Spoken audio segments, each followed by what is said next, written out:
Hi friends, எல்லோருக்கும் வணக்கம். எல்லோரும் எப்படி இருக்கீங்க? நல்லா இருக்கீங்களா? இன்றைக்கி அந்த கதையோட அடுத்த பகுதி தான் பார்க்க போகிறோம். அதுக்கு முன்னாடி நீங்கள் செய்ய வேண்டிய விஷயம் என்ன அப்படின்னு கேட்டிங்கன்னா, மறக்காமல் நம்ம இந்த சேனலை சப்ஸ்கிரைப் பண்ணிக்கோங்க. கீழே இருக்க பெல் பட்டனையும் கிளிக் பண்ணுங்கள். அப்போ தான் நான் போடுற வீடியோஸ் எல்லாமே உங்களுக்கு உடனுக்குடன் நோட்டிஃபிகேஷன்ஸ் வரும். ஸோ மறக்காமல் சேனலை சப்ஸ்கிரைப் பண்ணிவிட்டு வீடியோ பாருங்கள் ஃப்ரெண்ட்ஸ். வாங்க நம்ம கதைக்குள்ளே போகலாம். அதுக்கப்புறம்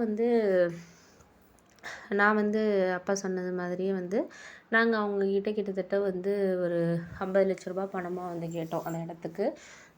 அவங்களும் ஸ்கூல்காரவங்களும் ஓகே சார், நாங்கள் 50 லட்ச ரூபா தந்துடுறோம், நீங்கள் அந்த இடத்த எங்களுக்கு இது பண்ணி கொடுத்துருங்க 1 வீக்கில் அப்படிங்கிற மாதிரி சொன்னாங்க.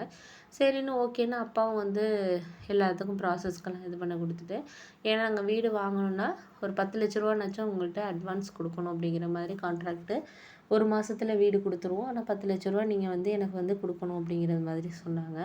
சரி ஓகே அப்படின்னு சொல்லிவிட்டு நானும் எதுவும் ஒன்றும் சொல்லலை. சரி பார்த்துக்கலாம், நம்ம 10 லட்ச ரூபா நம்மளுக்கு ஃபஸ்ட்டு இவங்கள்ட்ட அட்வான்ஸை வாங்கி அதை கொடுப்போம் அப்படின்னு சொல்லிட்டு ஸ்கூல்காரவங்கள்ட்ட 50 லட்ச ரூபாயில் நான் 10 லட்ச ரூபா அட்வான்ஸ் அப்படின்னு சொல்லிட்டு ஒரு இது மாதிரி எழுதி கொடுத்துட்டாங்க.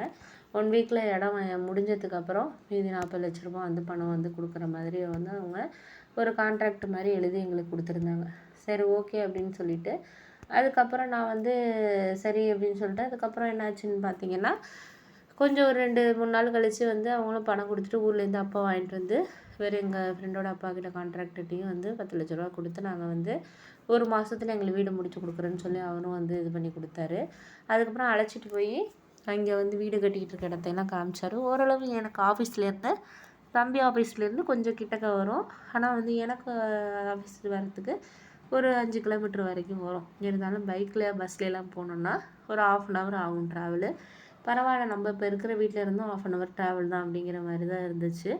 ஓரளவு பரவாயில்ல, பஸ் ஃபெசிலிட்டி எல்லாமே இருந்துச்சு. ஆனால் பஸ் இறங்கணுன்னே இல்லை, கொஞ்சம் தூரம் நடந்து போகணும் அப்படிங்கிற மாதிரி தான் இருந்துச்சு. சரி ஓகேன்னு சொல்லிவிட்டு அம்மாவுக்கெல்லாம் ரொம்ப சந்தோஷம். பரவாயில்ல, நம்ம ஒரு சொந்தமாக ஒரு வீடு வாங்குறதுங்கிறது நம்மளுக்கு ரொம்ப ஒரு பெரிய இதாக தான் இருந்தது அப்படிங்கிற மாதிரி நினச்சிட்டு இருந்தாங்க.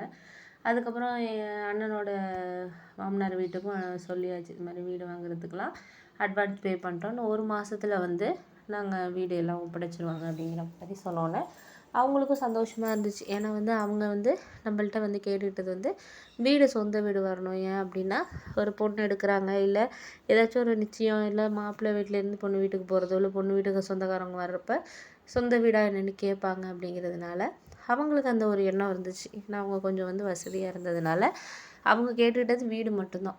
அதனால ஓரளவு வீடெல்லாம் நம்மளுக்கு இது பண்ணியாச்சுங்கிறதுனால அண்ணனுக்கும் ரொம்ப சந்தோஷமாக இருந்துச்சு. அவர் அதை தான் எதிர்பார்த்தார் அண்ணன்.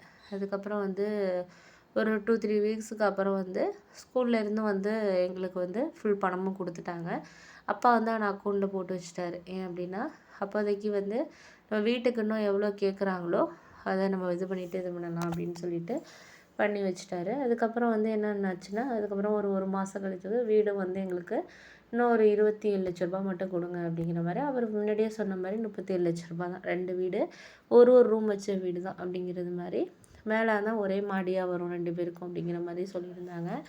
அதுக்கப்புறம் 2-3 மாதத்தில் எல்லா ப்ராசஸும் முடிஞ்சு அதுக்கப்புறம் பொண்ணு வீட்டுக்காரவங்களும் வீடெல்லாம் கிரகப்பிரவேசத்துக்கு பண்ணுறதுக்காக வந்திருந்தாங்க. எல்லாருக்கும் புது ட்ரெஸ் எல்லாருக்கும் எடுத்திருந்தோம்.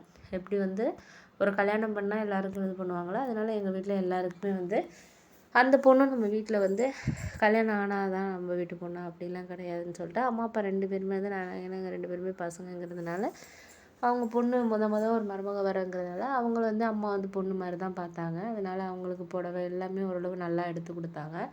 கொடுத்ததுக்கப்புறம் ரொம்ப சந்தோஷமாக இது பண்ணாங்க. சரி நம்ம பார்த்துக்கலாம் அப்படின்னு சொல்லிட்டு அதுக்கப்புறம் கல்யாணமும் தேதியெல்லாம் கிரகப்பிரவேசம் முடிஞ்சு 1 வாரத்துலேயே எல்லாமே தேதியெல்லாம் இது பண்ணாங்க. அண்ணனுக்கு பரவாயில்ல, அண்ணன் இத்தனை வருஷம் கஷ்டப்பட்டு அண்ணன் என்ன நினச்சாருன்னா, இந்த கல்யாணம் நடக்குமா, என்ன மாதிரி ஆகும் அப்படிங்கிற மாதிரி ரொம்ப ரொம்ப திங்கிங்கில் இருந்தார். ஆனால் இப்போ இந்த அளவுக்கு அவர் ஒரு மனசு ரொம்ப சந்தோஷப்படுவார் அப்படின்னு சொல்லிட்டு எதிர்பார்க்கவே இல்லை அப்படின்னு தான் சொல்லணும். ஏன்னா இத்தனை நாளாக அவர் இந்த கல்யாணம் நடக்குமா என்னன்னு சொல்லிட்டு ரொம்ப ஃபீல் பண்ணிக்கிட்டு இருந்த ஒருத்தர் திடீர்னு ஒரு நல்ல ஒரு சந்தோஷம் இந்த அளவுக்கு அவர் கிடைக்கும் அப்படின்னு சொல்லிட்டு அவர் எதிர்பார்க்கவே இல்லை இந்த அளவுக்கு. அதுக்கப்புறம் அண்ணனுக்கு கிராண்டாகவே மேரேஜெலாம் எல்லாமே பண்ணாங்க. மண்டபம்லாம் அவங்க எதிர்பார்த்த மாதிரி எல்லாமே மண்டபம்லாம் பிடிச்சி ரொம்ப ஒரு நல்ல லெவல்லே வந்து பண்ணாங்க அப்படின்னு சொல்லிட்டு தான் சொல்லணும்.